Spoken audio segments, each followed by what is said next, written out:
मलऊन सलमान रुश्दी पर हमला शैतानी करार, हमला आवर नौजवान ने कहां से ट्रेनिंग ली, बेटे का अहम बयान।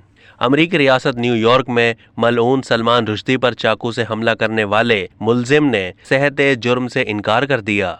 मलऊन सलमान रुश्दी के बेटे और एजेंट ने कहा कि मलऊन को वेंटिलेटर से हटा दिया गया, उनकी हालत अब भी खतरे में है और सेहतियाबी में वक्त लगेगा। मलऊन के बेटे जफर रुश्दी का कहना है कि उसके वालिद ने कुछ बातचीत भी की है। 24 साल हादी मतर को रियासत न्यूयॉर्क की अदालत के रूबरू पेश किया गया, जहां उन्होंने सहते जुर्म से इनकार कर दिया।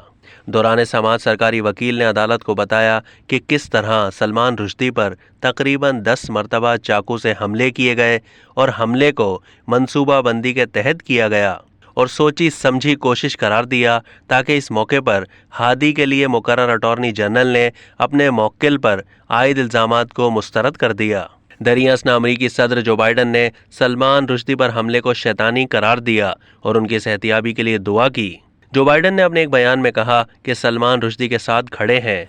हादी मतर पर बाज़ाब्ता तौर पर इक़दाम कत्ल और हथियार से हमला करने का संगीन इल्ज़ाम आयद किया गया। मलऊन सलमान रुश्दी की हिमायत में बोलने पर बच्चों की मारूफ नावल सीरीज हैरी पॉटर की मुसन्निफा को भी ऑनलाइन कत्ल की धमकियां दी गईं।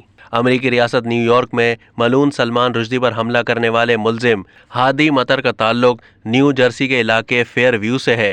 उनके वालिदैन लुबनानी नज़ाद हैं। मदर ने मलऊन सलमान रुश्दी पर हमला करने से कई रोज पहले फेयर व्यू के एक बॉक्सिंग क्लब में ट्रेनिंग हासिल की थी।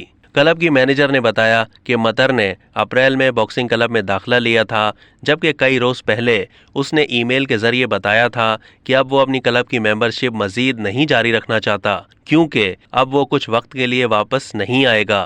क्लब के मालिक ने बताया कि उन्होंने मतर में ऐसी कोई बात नहीं देखी जिससे उसके पुरतशद्दुद होने के बारे में जाहिर होता हो। उन्होंने मतर को नरम मिजाज और खामोश तबीयत इंसान करार दिया। अब तक के लिए इतना ही। मज़ीद मालूमात के लिए डेली जंग के यूट्यूब चैनल को सब्सक्राइब कीजिए और फेसबुक के पेज को भी लाइक कीजिए।